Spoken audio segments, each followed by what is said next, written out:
오늘 본문 사도행전 10장은 이 복음의 전환점으로 모든 길이 로마로 통한다는 이 로마의 복음화를 위해서 이제 땅끝까지 이르러 내 증인이 되리라는 세계 선교의 문이 열리게 되는데요. 그 시작이 바로 한 사람을 통해서 시작되고 있다는 것입니다. 이 로마 사람 가운데 최초로 예수 믿은 사람이 바로 오늘 본문의 주인공 고넬료입니다. 이 사도행전 10장에서 고넬료가 베드로를 만난 게 언제냐면은 학자들은 AD 41년경으로 보고 있습니다. 또 사도행전 28장에 보면 사도 바울이 그토록 가고자 했던 로마에 도착했던 때가 바로 AD 60년경입니다. 그런데 바울이 로마에 도착했을 때 거기 이미 예수를 믿고 있는 사람들이 있었다는 것입니다. 로마서에 보면 이들의 이름까지 구체적으로 나오고 있는데요. 그렇다면 이들을 누가 전도했을까요? 언제 이들이 예수를 믿게 되었을까요? 고넬료가 주후 41년경에 베드로를 만나서 예수님을 믿고 회신한 후에 또 바울이 로마에 도착한 그 주 60년까지는 19년이라는 시간차가 있는 것을 우리가 보게 됩니다. 자, 이 사이에 고넬료가 이스라엘 파견 근무를 마치고 고국인 로마로 돌아가서 복음을 전했을 것이라고 학자들은 추정하고 있습니다. 이렇게 바울 이전에 우리는 이미 고넬료를 통하여 로마 구원의 역사가 시작되었다는 것입니다. 자, 그렇다면 이 고넬료는 과연 어떤 사람일까요? 오늘 말씀 다시 한번 1절과 2절을 함께 같이 교독합니다. 가이사라에 고넬료로 하는 사람이 있으니 이탈리아 부대라 하는 군대의 백부장이라. 그가 경건하여 온 집안과 더불어 하나님을 경외하며 백성을 많이 구제하고 하나님께 항상 기도하더니. 이 당시 로마의 한 개 군단이 약 6천 명의 병사로 구성이 되어 있습니다. 백부장은 일개 중대 100명의 군사를 지휘하는 지휘관입니다. 이 당시 고넬료의 지휘를 지금의 군대 조직과 비교하기는 좀 어려움이 있지만 대체적으로 한 중대장 정도 되지 않았을까. 그리 높은 계급은 아닙니다. 그렇지만 당시 팔레스타인에 이 파견된 이 로마 정예군의 지휘관으로서는 영향력 있는 자리다라고 볼 수 있다는 것입니다. 자, 그런데 문제는 이런 사람들이 예수님을 믿는다는 것이 결코 쉬운 일이 아니라는 것이죠. 고넬료는 지금 정복자로서 자신들이 점령한 지역의 종교를 믿는다는 게 결코 쉬운 일이 아니라는 것입니다. 이 당시 로마의 종교는 다신교였고요. 또 황제까지도 신으로 숭배하는 그러한 사회였습니다. 사실 이런 환경에서 고넬료가 믿음을 갖는다는 것은 자신의 신상에도 전혀 도움이 되지 않는 일입니다. 자, 그런데 오늘 사도행전 10장 2절에 보니까 그가 경건하여 온 집안과 더불어 하나님을 경외하며 라고 말씀을 하고 있습니다. 지금 고넬료는 자기 혼자 신앙생활하는 것도 쉽지 않은 일인데 온 집안 식구가 더불어서 함께 믿었다는 것은 이 보통 사건이 아니라는 것입니다. 참 대단한 사건입니다.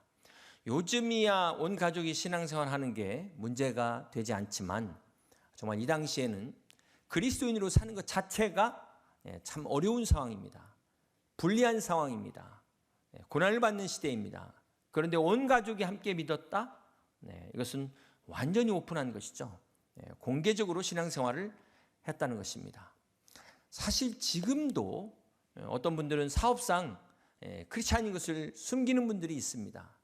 정치적으로 자기가 기독교라는 것을 내세우지 않는 사람들도 있습니다. 주일만 크리스찬이고요.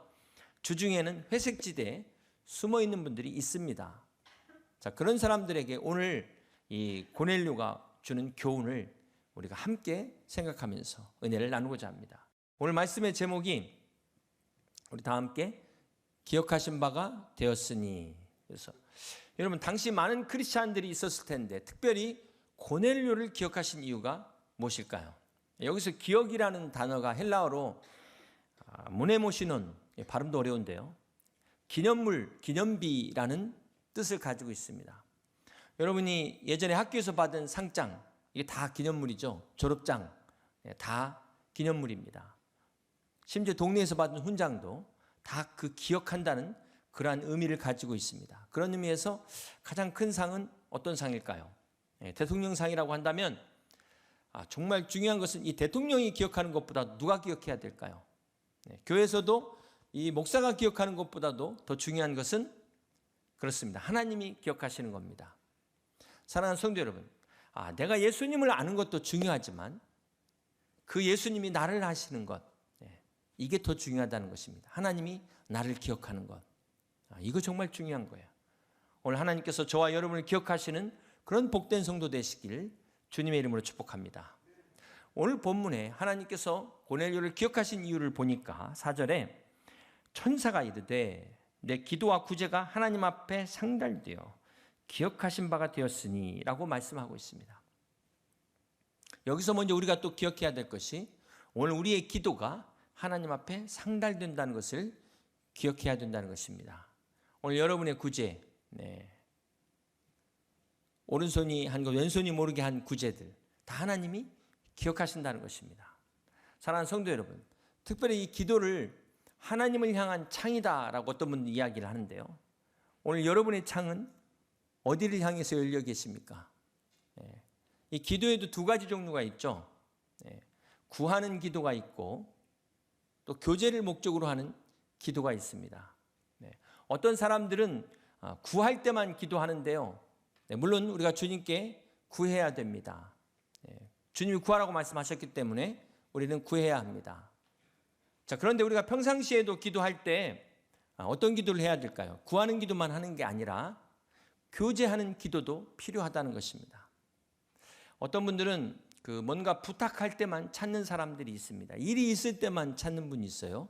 1년 내내 아무 연락이 없다가 자기가 필요할 때만 찾는 사람들이 있습니다. 솔직히 그런 사람들한테는 별로 주고 싶은 마음이 없어요. 저만 그렇습니까? 별로 반응이 없으셔가지고 비대면 예배를 드리나 이렇게 오시나 별로 반응이 없는 것 같아요.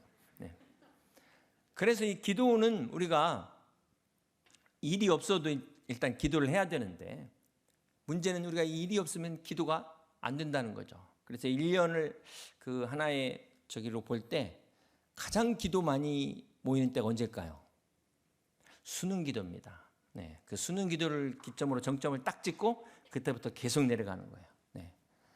그러니까 일이 없으면 기도를 안 하니까 그러니까 일이 생긴다. 하나님께서 기도 제목을 주신다는 거예요. 그렇기 때문에 우리가 항상 일이 생기기 전에 미리 기도하는 것, 이게 참 중요해요.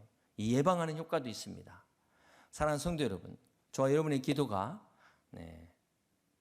구하는 기도뿐만 아니라 평상시에도 하나님과 교제하는 그런 복된 기도가 될 수 있길 주님의 이름으로 축복합니다. 십자가의 수직이 하나님을 향한 이 기도, 기도의 창이라면 십자가의 수평은 이웃을 향한 사랑의 창이라고 말할 수 있겠습니다. 여러분이 다른 사람들을 위해서 이 구제를 베푸는 것, 소자를 위해서 물 한 그릇 대접한 것, 다 하나님이 기억하신다는 것입니다. 자, 하나님이 고넬료를 기억하신 이유가 바로 그의 기도와 이 구제 때문이었다는 것입니다. 이런 고넬료를 위해서 이제 베드로를 신방 보내시는 거예요. 자, 그렇다면은 이 베드로를 보내신 이유는 무엇이었을까요? 우리 사도행전 11장에 13절과 14절을 함께 같이 교독합니다. 그가 우리에게 말하기를 천사가 내 집에 서서 말하되 내가 사람을 요바에 보내어 베드로라 하는 시몬을 청하라. 그가 너와 내 온 집이 구원받을 말씀을 내게 이르리라 함을 보았다 하거늘. 자, 여기서 그가 너와 내 온 집이 구원받을 말씀을 내게 이르리라. 자, 이 말씀을 보면 고넬료가 지금 베드로를 만나기 전까지는 아직 구원받지 못한 상황이라는 것을 우리가 알 수 있습니다. 이거 상당히 중요한 부분이에요. 오늘 이 말씀에 의하면 우리가 아무리 하나님을 경외해도 구원받지 못할 수 있다는 것입니다. 여러분이 아무리 기도 많이 하고 구제 많이 하셨어도 구원받지 못할 수 있다라는 것입니다. 이 대표적인 사람이 오늘 본문의 고넬료라는 것입니다. 그래서 베드로에게 이 복음을 전하게 하신 것입니다. 그 내용이 오늘 사도행전 10장의 38절과 43절까지의 내용인데요. 좀 길지만 중요한 내용이니까 우리 함께 같이 교독으로 봉독하겠습니다. 하나님이 나사렛 예수에게 성령과 능력을 기름 붓듯 하셨음에 그가 두루 다니시며 선한 일을 행하시고 마귀에게 눌린 모든 사람을 고치셨으니 이는 하나님이 함께 하셨습니다. 우리는 유대인의 땅과 예루살렘에서 그가 행하신 모든 일의 증인이라.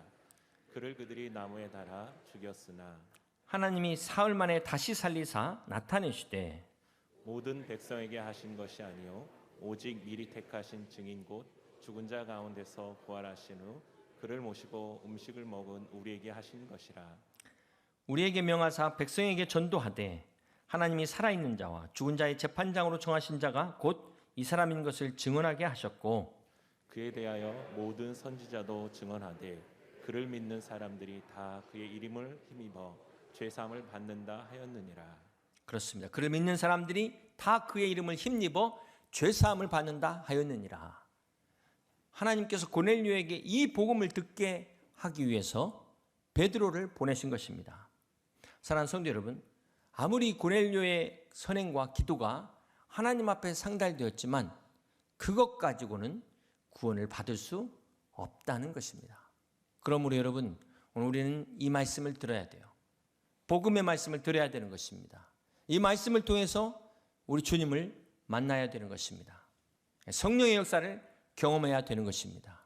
혹 여러분 가운데 아직까지 주님을 만나지 못한 분 계신다면 이 시간 이 복음의 말씀 가운데 주님 앞에 나오셔서 우리 주님을 영접하시기를 주님의 이름으로 축복합니다. 오늘 고넬료와 그의 가정이 구원받은 것처럼 이 구원의 역사가 여러분과 여러분 가정에 임하시기를 주님의 이름으로 축원합니다. 여러분, 가장 전도하기 어려운 사람들이 어떤 사람일까요? 여러분 생각할 때는 어떤 사람이 가장 전도하기 어려운 사람일까? 나쁜 사람이 아닙니다. 사실상 전도하기 가장 어려운 사람은 착한 사람이에요.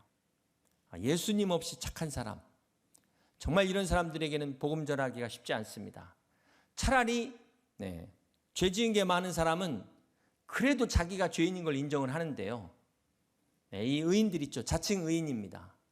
이런 사람들은 하나님조차 그 마음 가운데 들어갈 자리가 없어요.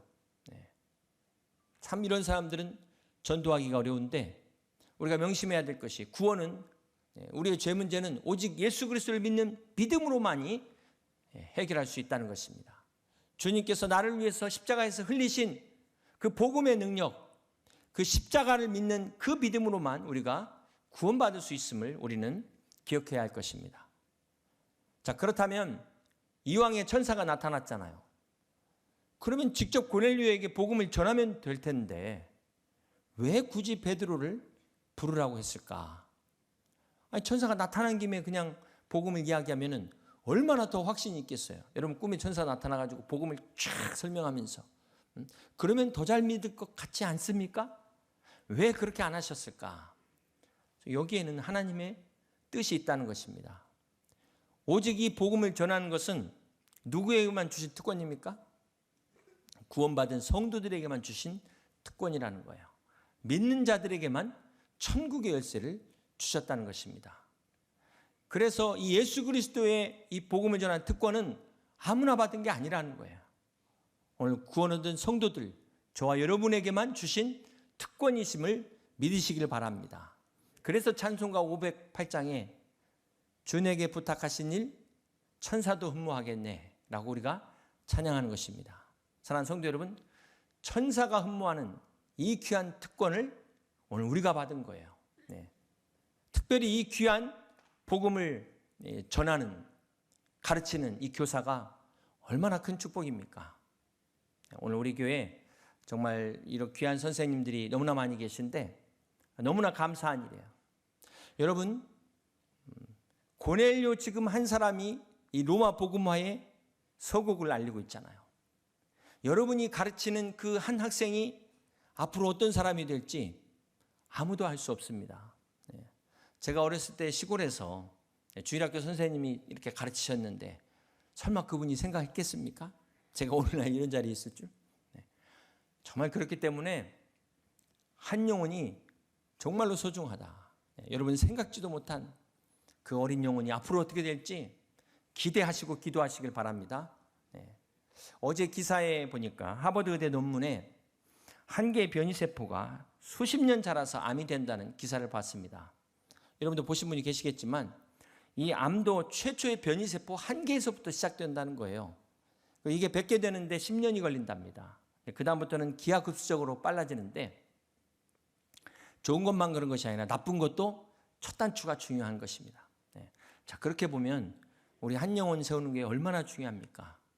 청년의 때도 중요하지만 청소년의 때가 더 중요하고, 그렇게 따지면 우리 초등부, 이 유아부 더 중요하죠. 내려갈수록 어릴수록 더 중요한 것입니다.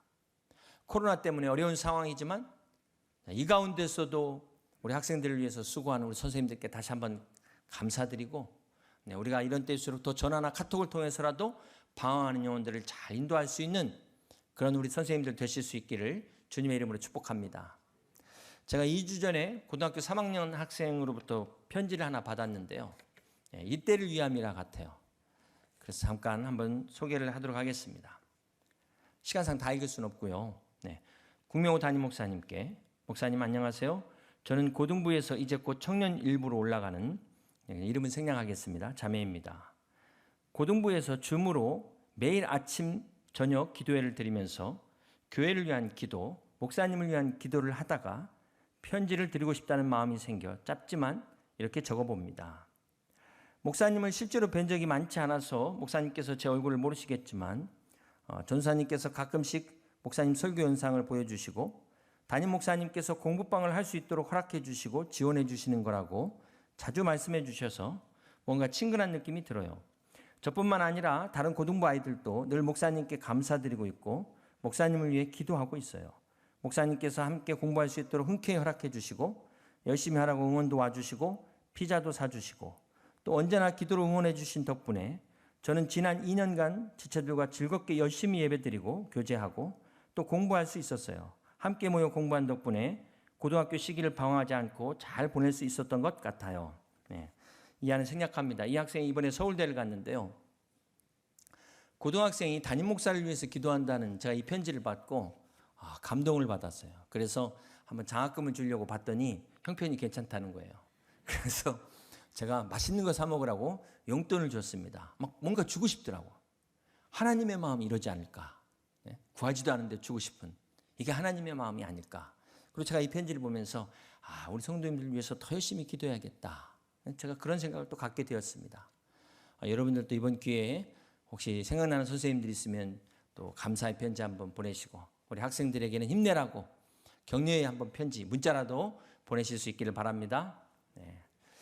여러분 사도행전 10장은 지금 고넬료의 회심 사건입니다. 그런데 잘 보면 베드로에게도 또 다른 회심 사건이라는 것을 우리가 알 수 있습니다. 오늘 사도행전 10장에 베드로와 고넬료의 만남은 이거는 역사적인 만남이에요. 자, 복음이 땅끝까지 전파되기 위하여 지금 유대인들의 장벽을 넘어야 되는 유대인들의 선입견과 편견의 장벽을 넘어서는 아주 역사적인 순간입니다. 이 일을 위해 하나님께서 베드로에게 환상을 보여주셨어요. 이 베드로의 고정관념, 고장난 관념을 깨뜨리시기 위해서 3번의 환상을 동원하신 것입니다. 여러분, 베드로가 지금 자기는 믿음을 지키는 건데 이것이 지금 하나님 입장에서는 뭐 하고 있는 겁니까? 하나님의 뜻을 맡고 있다는 거예요. 이런 아이러니가 오늘도 일어날 수 있어요. 오늘 내 믿음이 하나님의 뜻을 가로막을 수 있다는 사실을 우리가 깨달아야 된다는 것입니다. 우리 사도행전 10장 15절 말씀 함께 같이 봅니다. 또 두 번째 소리가 있을 때 함께 있습니다. 하나님께서 깨끗하게 하신 것을 내가 속되다 하지 말라. 자, 하나님께서 베드로에게 3번이나 환상을 보여주신 목적이 하나님이 깨끗하다고 한 것을 감히 네가 속되다고 하지 말라는 것입니다. 정죄하지 말라. 이것을 깨닫게 하고 있습니다.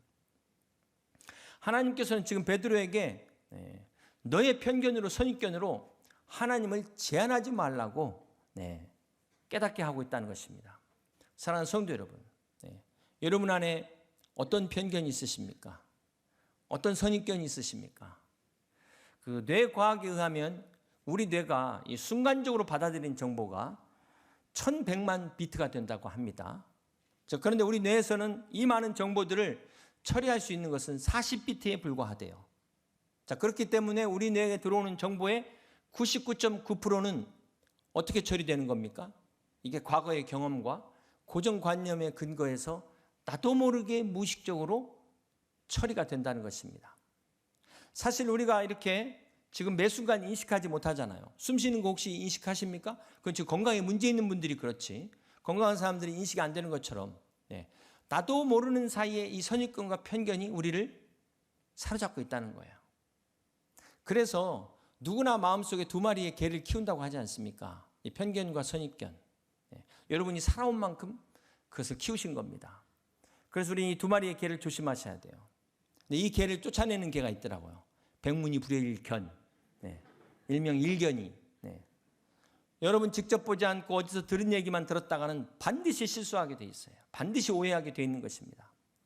그러므로 여러분이 편견과 선입견을 쫓아버리시고 일견이를 오늘부터 키우시기를 바랍니다. 이 사실 선입견과 편견을 극복한다는 게 쉬운 일이 아니죠. 오죽하면 주님도 베드로에게 말씀만 하옵소서, 말씀만 하시면 된 주님이 환상을 3번이나 보일 정도라는 것은 이게 선입견과 편견 깨는 게 쉬운 게 아니라는 것입니다. 주님께서 이 베드로의 편견을 깨시기 위해서 어떤 방법을 동원하셨냐면 환상을 보여주시면서 이걸 잡아먹어라 그러셨어요. 이 부정한 짐승들을 잡아먹어라. 그래서 사랑하는 성도 여러분, 오늘 이 시간 여러분의 부정한 선입견, 부정한 편견들을 다 잡아먹으시기를 바랍니다.